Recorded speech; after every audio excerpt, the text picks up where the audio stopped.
Ministry of website on the letter by so can letter. No much mun say World Bank for say the wire to turn near man and ne born. Yeah. See idea 3 cedi yet me turn 10 cedis into muntua meboa. Ana contractor no e de lente so buy say wa trauma minister ne say minister na ma petrol a obesiw no ne sam no kan onim bi meboa. Ana de chi ndisi for leaky World Bank letter na confirm ya say no boy so cry ka say no onim bo letter no hwe project just started in 2023 meboa. Letter na World Bank the buy say therefore do nyamawa.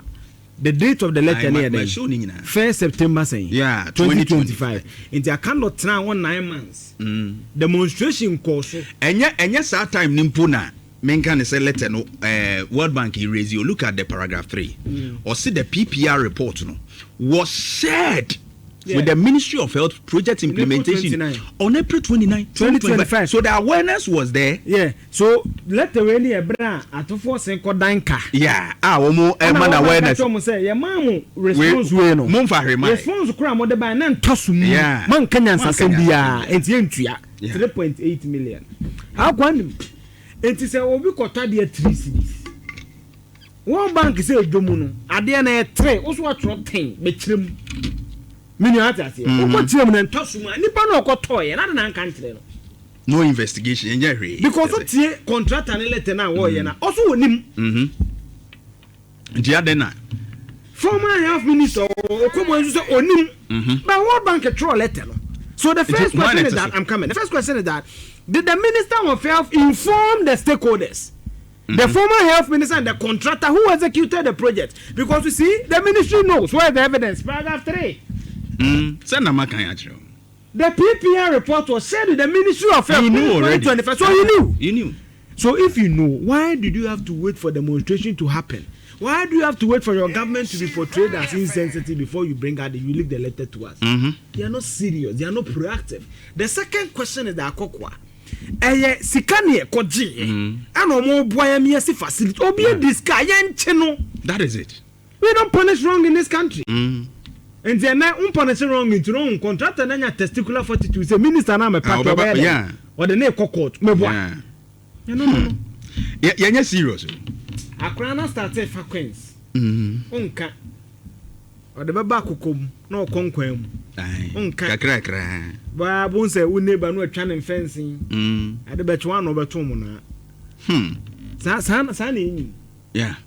Na yes because the ordinary Ghanaian there. Yes hospital. Now look at the facility. Shemfidie wom. The ordinary Ghanaian there. Yes yeah man. It is obi e di dream and see World Bank na onya nkola sabe. Me if there's any argument between a Bank of Ghana and GDM major World Bank di. Oh yeah. MTN to me 6 unit classroom block computer lab kan ba bia ye ne ka ho office ka ho ebo no edafem Ghana dia e be see two chance ne kwa na abo abo ne double. That is the fact. And see in fact the letter himself letter ne kire say even the supervisory agency at the Ministry of Performance just to bring back the letter. Yeah. That World Bank letter should be enough for us to institute investigations into contract and every single stakeholder. Or share our project and so. It should just bring back the letter. Share or say, in particular, the PPR report determined that the procurement of items supplied under this contract were non-compliant. The paragraph 610 of the World Bank procurement regulation. Me mama usika. Wako multimedia accountant or say. Se wo fa boat no price na buy no fa receipt ni be kire me na wo de test on the amount na wo receipt no wo anfa ama na accountant discount na ma wo do na obo so kohwe price evaluation no so no ade no what double what triple we quality o na ye new price no say non comply means say wo comply with regulations na ke bia ka ye nyuru ba bia dream na ba no okay so it's dey bia ye de na mra na da ho then we go contrary to the law so no problem aba she o say in particular, the PPR report determined that the procurement of items supplied under this contract were non-compliant.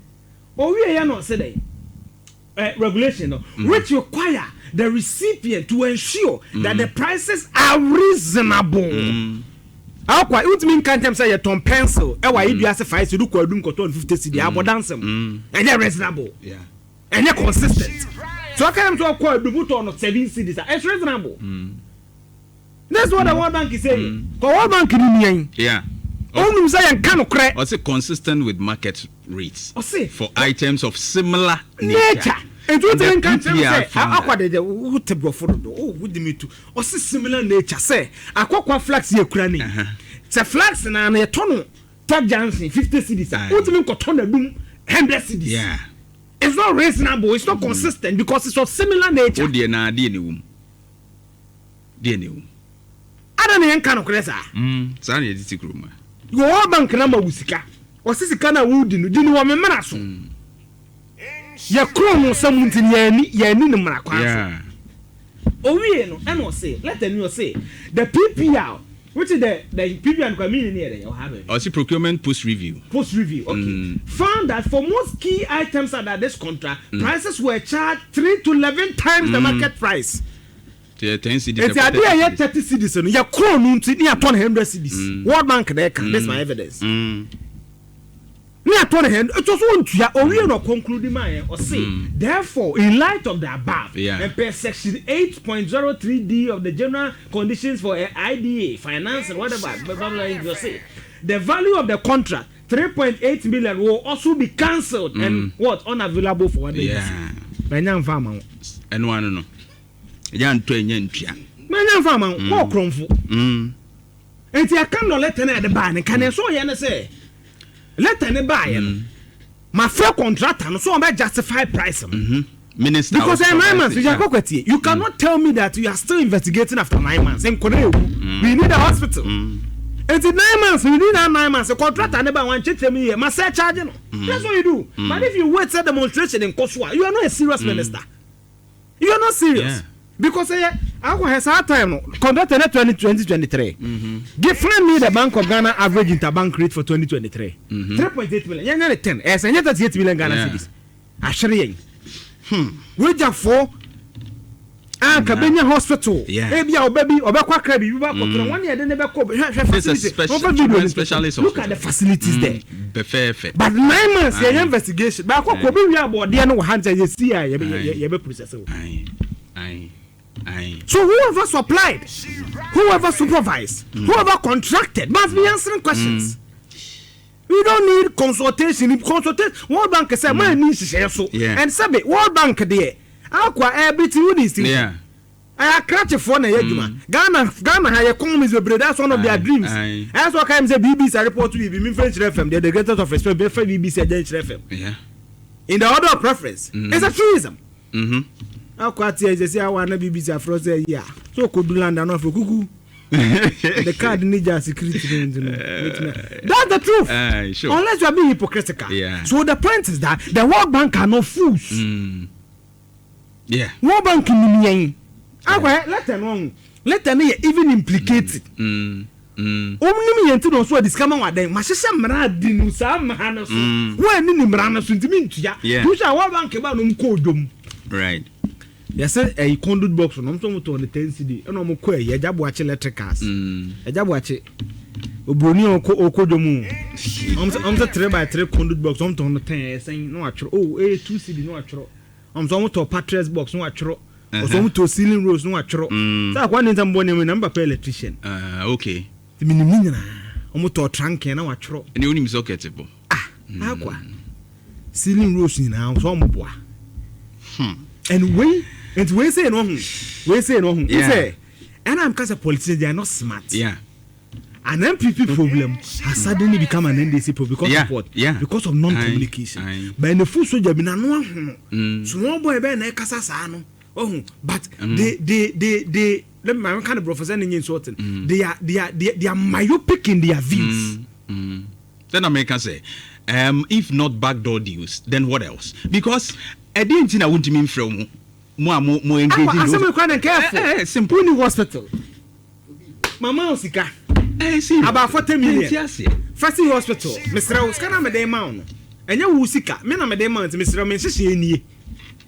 I quite Mamma example. What frames on much? That's what mean I pay 2,000 amount. Saturday on a part time for me. Okay, I'm so Saturday on your course over course Sundays. Ebidi. Casamike, mammy. Oh, what's the impact of Cram? And I'm so many who are Saturday time for me. Yes, so on just Saturdays. As a mabuna near my own so disappear message or WhatsApp on Ebini. And also there. Now we near Jumaya, we are so disappear message or WhatsApp. See the ones are not better. Sabe paper. Okay. We near Juma or some fast change numbers. Sans some moon Ebini. That's the conclusion of the matter. Only couple. Obimu and Musunasi hospital. Not June. Near the day also. You see, this country, you don't punish wrong. It's a contract and then the boldness. That's what people don't see. Contract and then boldness. And I make us say 2 things. Yeah. 9 months and a consultation man, Akandoh, you should tell us. For 9 months. August, Michelle, October, Michelle, say, contract and so. Is there evidence that said ministry born and they should prove to us? 2, minister becoming aware. Because this happened in 2025. Akandoh was the minister. Yeah. About a year ago. Yes. Into this knowledge coming to the Okra, they were brilliant. But you find a procurement 1 year. 1 year. Yeah. It's a talk what I can't remember letter way by us as a table. Yeah. It is our time on 1 year, you know. Contract or see a more money. I cannot must prove otherwise. So more money. Maybe boys to see a more money. Must prove see a more money. You are Coqua. Why hasn't the ministry called the contractor to search out the contractor? Because I said, man, I got on the boarding. It is not reasonable, it's not consistent to the market. Do it on the way. Maybe also known that if you case, I ain't going to no one. Yes. What's a protest? And never more they can't already. Facebook. You see, sometimes why we sit, we don't criticize because we hate the government. We criticize because of what we've seen before. We want them to do the right. When you don't communicate, vacuum. Yeah. And the vacuum comes out. A man for some people want absorb because people need that information. So when you leave a vacuum, people will what? Because we enquire demonstration, I may come okay, channel. Yeah. Come boom, but my first friend will be chain. Yeah. Chain. So when I saw the sequence of the letters, I'm saying, Minister, when you see it. And I'm reading through, I was shocked. I'm saying, you signed for all these months. 9 months. You called no one. And when I came up on Okuboy, so I'm saying, the minister in charge, I hand over the amount. I say, on Ukraine, where say update be about say you made your mudi, and for so what is this? Case serious, but I know Okuboy should be a BNI. That is what I'm saying clearly. The contractor should be a BNI. Ministry of Health, in fact, the letter even implicates letter no.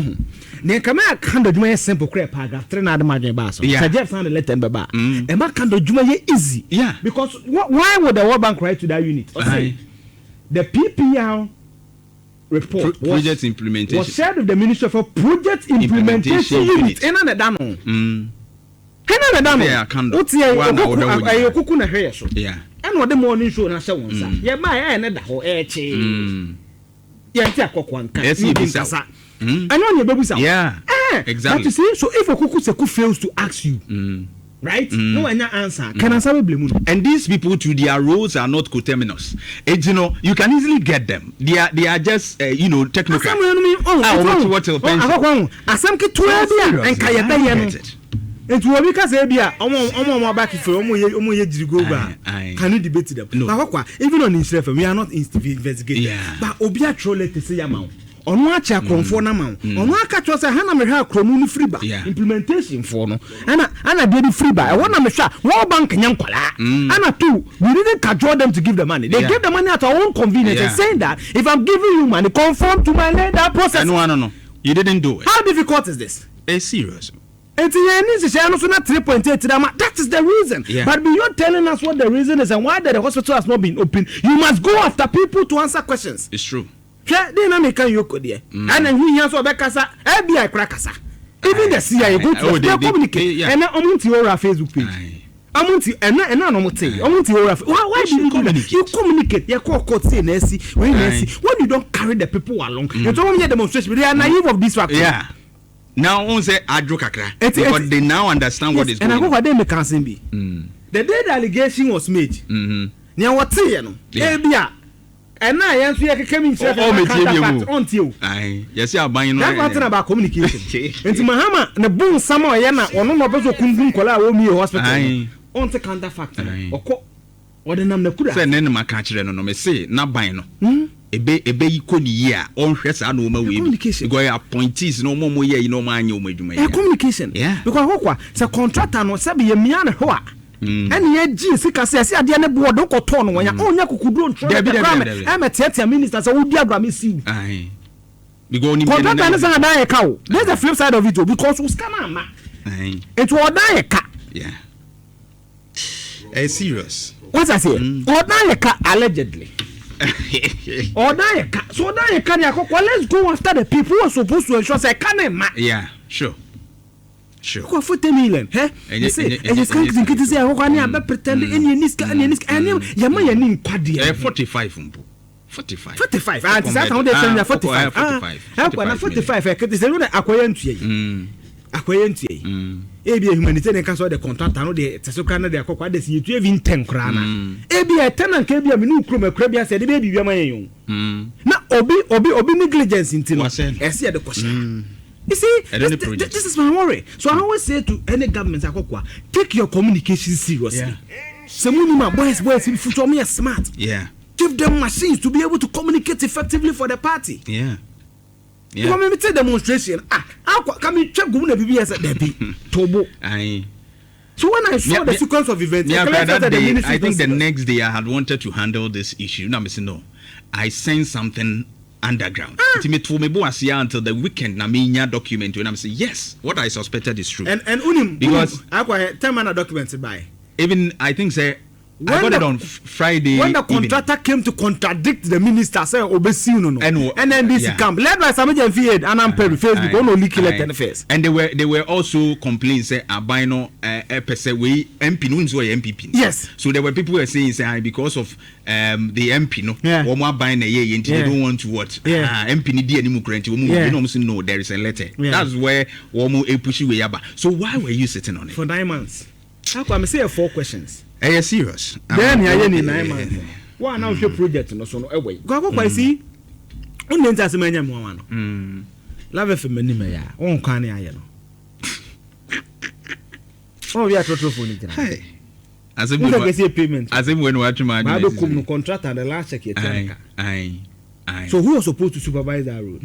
No, why yet Sadi we go. Chroma ye makeup road. Sapiting. You show me no. Near shape no. Near who kwa ni subai. Nso oba no ba why makeup.